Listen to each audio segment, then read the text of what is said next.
बर'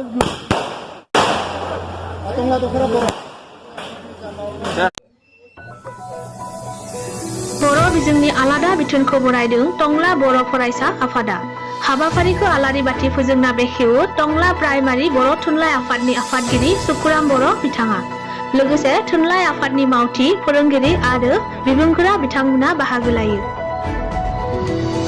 नैबे separate directorate एखनब्ला थुनलाइ आफादाबो बिदोंमोन, नाथाय थुनलाइ आफादा बिनाय लेखायैनो बिथांमोना मोनदोंमोनब्लाबो बिथांमोना मात्र सेलसो मोनदोंमोन। बे सेलनि गेजेरजों जे सेपारेट डाइरेक्टरनि जि खामानि एखनब्ला बर' बिजोंनि जि मोननांगो जि बेखौ बिजिरथावना बे बिजिरथावना जि मोनफुंनो हानाय बे मोनफुंनो हानाया जेब्लाबो जायाखिसै। नाथाय बिटिआर सुक्तिनि गेजेरजों जिथुनिखि बर' बिजोंनि डाइरेक्टरेट बे जादोंमोन, नाथाय दुखु गोनां बाथ्रादि दा आसाम सरकार बे बर' बिजोंनि डाइरेक्टरेटजों लोगोसेनो थागिबि गुबुन गुबुन रावफोरनि जुनैबो डाइरेक्टरेट बेयाव दाजाबनाय। दा जोंनि बर' बिजोंनोल' नङा, गुबुन गुबुन थागिबि रावफोरनि थाखायबो डाइरेक्टरेट जागोन।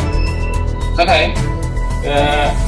गुबुन गुबुन रावफोरनि जिथुनिखि डाइरेक्टरनि खामानि बे गेजेर गेजेर बेले बेजे जानो हायो। बेखौ जोङो नायनांगोन, बेखौ जोङो साग्लिथानांगोन। जोङो बेले बेजे नुयोब्लानो जोङो लोगो लोगोनो आसि थुनानै होनांगोन। दा बेखौ आङो सिगांग्रो बे दिनै आसाम सरकारनि गेजेरजों जे काहिरे पारे बे बेखावबाय, बे गोथार साननि थाखाय गोथार बेखावनायखौ आङो आंनि गोसोनिफ्राय गोरबो गोसोनिफ्राय आङो बरायबाय। लोगोसेनो बर' हारिनि थाखाय बियो मोनसे हिस्ट्रिकेल डे हिसाबै बियो गनायथि मोनगोन। बियो बर'नि जारिमिनाव लिरनानै थागोन। बेजों लोगोसे आं बुंबावनो दिनै 59थि फोरोंगिरि सानमोन। दा बेखौ जोङो मैखुमि फरायसालियाव खुङोमोन। बेजों लोगोसेनो बे खुंनाय लोगोसेनो जोंनि फोरोंगिरि गोसोफोराबो बाहाय गोसोआव सिगांनि जि दुखु दङब्लाबो जे हांमा दंब्लाबो बियो बे सानखालि स्रां मोनोमोन।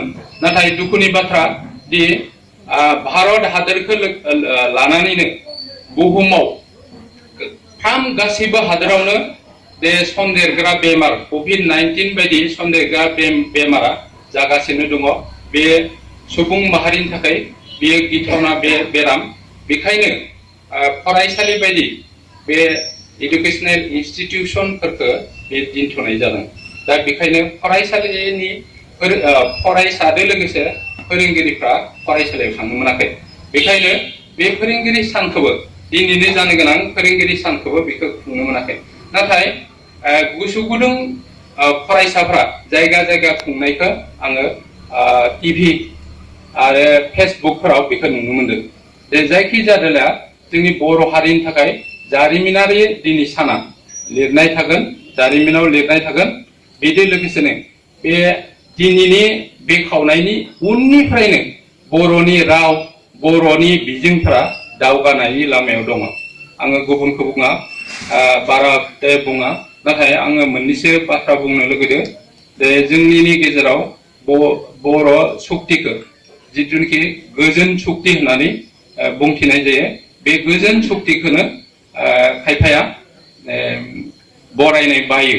बे बरायनो बाग्रा बिथांमोनखौ आङो सोंखारियो दिनैनि गोजोन गोथार सानाव बे जायफोरा बे शक्तिखौ गनायनो बायो बिथांमोना बुंनांगोन बे बानायजों लोगोसे गावगायनि सिनायथिखौबो बे सुबुंफोरनि गेजेराव नुजाथिना होनाय बे सिनायथियासो बिथांमोननि नुजादों। दा बे सिनायथियानो बर' हारिनि मोनसे खहा लाबोयो। बे खहायानो जोंनि जिथुनिखि जाफुनाय जि डेभेलपमेन्ट, बे डेभेलपमेन्टखौ निस्सय खहा लाबोयो। बेखायनो आङो खावलायो गासैखौबो बे बर'नि जिथुनाखि बावैसो सिगांनो जाखांलांनाय बिटिआर सुक्तियाव जि बर'नि थाखाय समाजारि सोलोंथायारि हारिमुवारि जि नांगौ बे जि नांगौ बिथिङानो बेयाव दोङो दा बेखौ मावफुंहोनाय बेखौ जाफुंहोनाय दा आथिखाल बिथिङाव दा बेखौ गोनांथि जादों बेखायनो नैबे बिसायख'थियाव जायफोरा गोसो गुदुं दा नैबे सेन्सजों लोगोसे गोसोनि सेन्सखौबो बेयाव मुखुब खालामनाया बा बाहायनाया अत्यन्त दरकार जादों बेखायनो आङो बर' गासैबो नोंथांमोनखौ आङो बे दिनैनि गोथार सानाव आं खावलायदो जाहाथे गावगायनि साननाय हनायखौ फैबाय थानाय बिसायख'थियाव बेखौ निस्सय बाहायो दा बेखौ बुंनानै आङो दिनैनि जि गोथार सान आलारि बाथि सावजेननायनि गेजेरजों जि बिटिआर सुक्तिनि दफा बे बर' बिजोंनि डाइरेक्टरेटखौ बेखेवनाय हाबाफारिखौ आङो एसेयावनो बे हाबाफारिखौ थुंगे होबाय।